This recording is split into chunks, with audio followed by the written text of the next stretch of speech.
ఓం నమః శివాయ. ఓం నమో నారాయణాయ.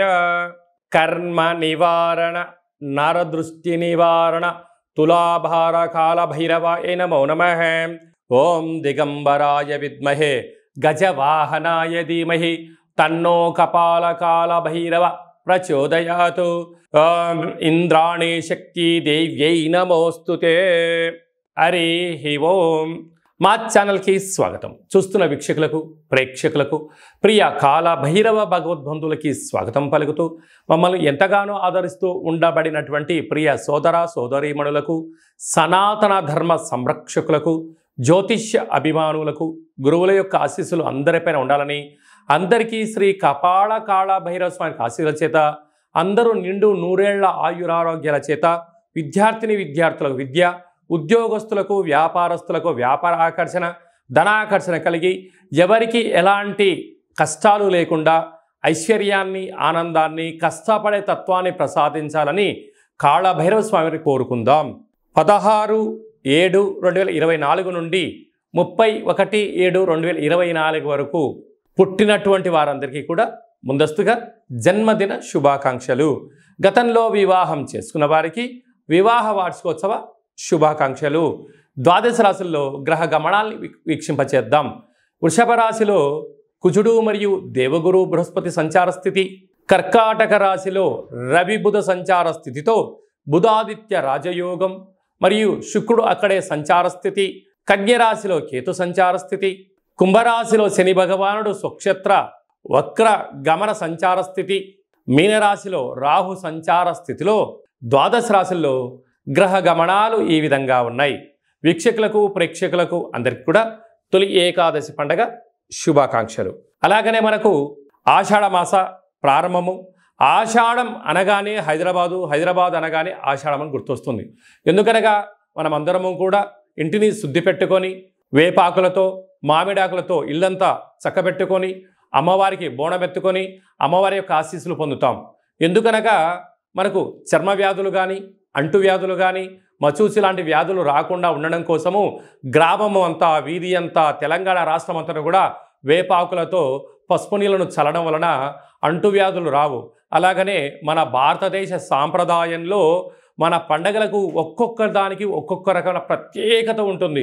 బోనం అనగానే మనకు అమ్మవారికి సేవ చేసుకోవడం, ముక్కులు చెల్లించుకోవడం, ఆడపడుచులను పిలుచుకోవడం, వారికి చీరలు సారెలు పెట్టడం, అమ్మవారిని మనమందరము కూడా మన ఇంటి ఆడపడుచుగా భావించడం జరుగుతుంది. పోతురాజులు అందరూ కూడా స్వామివారి యొక్క అమ్మవారి యొక్క సేవలో నిమగ్నమై ఉండడం జరుగుతుంటుంది. కనుక మనమందరం కూడా అమ్మవారి సేవ చేద్దాం, అమ్మవారి యొక్క ఆశీస్సులు పొందుతాం.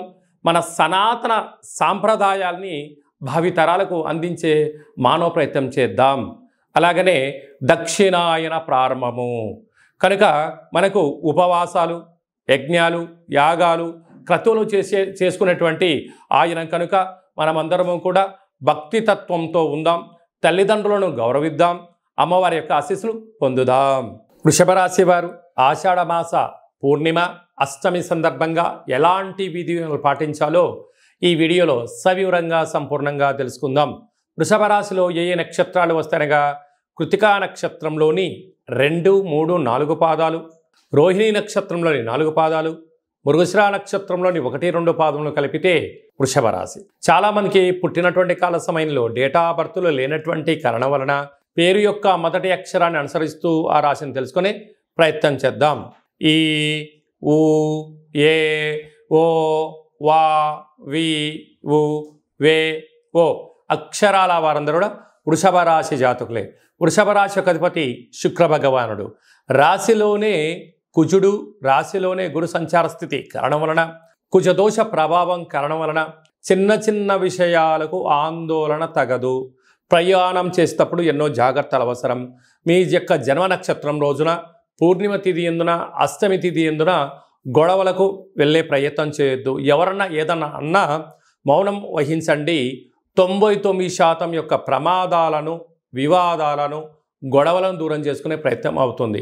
కారణం ఏమిటనగా పై అధికారులు, సహ ఉద్యోగస్తులు, కింది స్థాయి వారందరూ కూడా మీ యొక్క బలహీనతను తెలుసుకొని మిమ్మల్ని అనేక రకాలుగా వాళ్ళు సద్వినియోగపరుచుకునేటువంటి పరిస్థితి చాలా అధికంగా ఉంటుంది.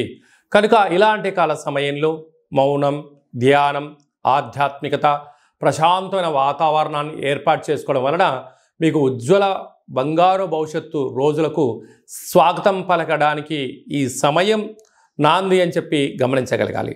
అలాగే తృతీయంలో బుధాదిత్య రాజయోగం కారణం వలన తల్లిదండ్రుల నుంచి కానీ తాత ముత్తాతల నుంచి కానీ వచ్చేటువంటి స్థిర చరాస్తులు, ప్రభుత్వం యొక్క ఉద్యోగము, ధనము మీకు వచ్చే అవకాశాలు చాలా అధికంగా ఉన్నాయి. అన్నదమ్ములతో, అక్కా చెల్లెలతో, పార్ట్నర్షిప్, వ్యవహార బిజినెస్ చేసే వారందరితో కూడా మీ వీలైనంతవరకు సఖ్యతగా ఉండే ప్రయత్నం చేయండి. అధికార దుర్వినియోగానికి పాల్పడొద్దు. అన్నదమ్ములతో, అక్కా చెల్లెలతో వీలైనంత వరకు ప్రేమతత్వంతో ఉండండి. బంధుత్వంలో ఎనలేనటువంటి ఐశ్వర్యం, ఆనందం మీ సొంతం అవుతుంది. పంచమ స్థానంలో కేతు సంచార స్థితి ఉండడం వలన నూతనంగా వివాహమైన వారికి సంతాన యోగం, పిల్లల యొక్క చదువులు, పిల్లల యొక్క అభివృద్ధి, అన్నింట విజయానికి మీరే ఆనందానికి కేంద్ర బిందువులు అవుతారు అని చెప్పి గమనించగలగాలి. రాజ్యస్థానంలో శని భగవానుడు వక్ర గమన స్వక్షేత్రంలో ఉండడం వలన వృత్తులలో, ఉద్యోగాల్లో, వ్యాపారాల్లో అనంతమైనటువంటి అవకాశాలు మీ ముందుకు రాబోతున్నాయి. లాభస్థానంలో రాహు సంచార స్థితి ఉండడం వలన అనేక రకాలమైన వ్యాపార ఆకర్షణ, అన్నింటా విజయం, కొత్త కొత్త ఆలోచనలు, మీ యొక్క ఆలోచనకు ఇంటర్నెట్ కానీ ఆన్లైన్ ప్రపంచంలో కానీ ఎనలేనటువంటి ధనం మీ సొంతం కాబోతుంది. కనుక మనము ఆషాఢమాస పూర్ణిమ సందర్భంగా, ఆషాఢమాస బహుళ అష్టమి సందర్భంగా మనము కొబ్బరికాయను కొట్టి అందులో నువ్వుల నూనెను పోసి, లేకుంటే 5 రకాల నూనెను పోసి ఆ యొక్క నారికేల దీపాన్ని పెట్టి కాలభైరవ స్వామిని స్మరించడం వలన అద్భుతమైన కష్టాలకు స్వస్తి పలికి ఐశ్వర్యానికి స్వాగతం పలుకుతారు అని చెప్పి గమనించాలి.